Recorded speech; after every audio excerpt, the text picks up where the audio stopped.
Huntsville and Madison County leaders held a coronavirus briefing today where they discussed the state of the pandemic in our area. Dr. David Ansardi, chair of the Department of Natural Sciences at Calhoun Community College, joins us now to talk more about the issues. Thank you so much for being with us. Thank you. Today, Crestwood Medical Center's CEO, Dr. Pam Hudson, said the number of hospitalizations and the demand for testing are down in the state.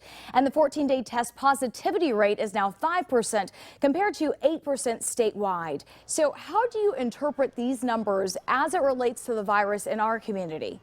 Well, those numbers certainly look very encouraging. So, probably what that means is the mask mandate that was issued several weeks ago, and with more people complying with that, that is probably helping reduce the number of cases that we're seeing across the state, reducing hospitalizations, and we're starting to see some decline in deaths as well. So that is good news, but are we really out of the woods yet? Well, I certainly don't think that we're out of the woods, because clearly there are still, the numbers have improved, but there are still lots of new cases every day. We still have new people going into the hospitals across the state.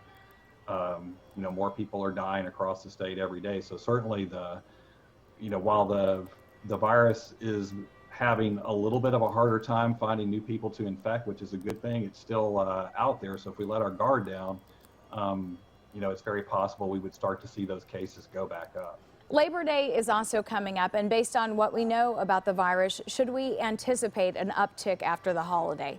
Well, it's always hard to know when you see these upticks what's actually causing the upticks.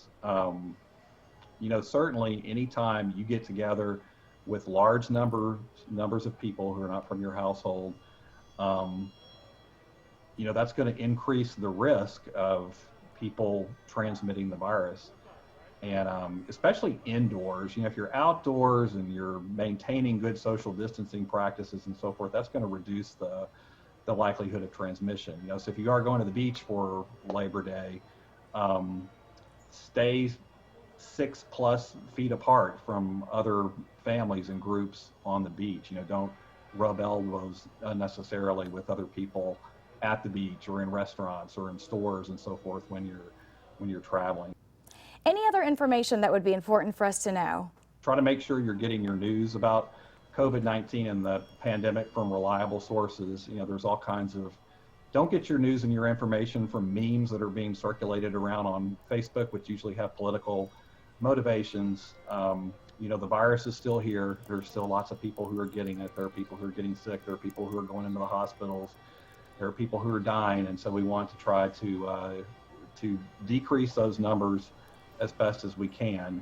And, hopefully as the coming weeks keep proceeding, the coming months keep proceeding, we'll have new and better treatments for the virus for people who have it, and hopefully we'll have a safe and effective vaccine sooner rather than later. Dr. David Ansardi, chair of the Natural Sciences Department at Calhoun Community College, thank you so much for being with us tonight. Thank you very much.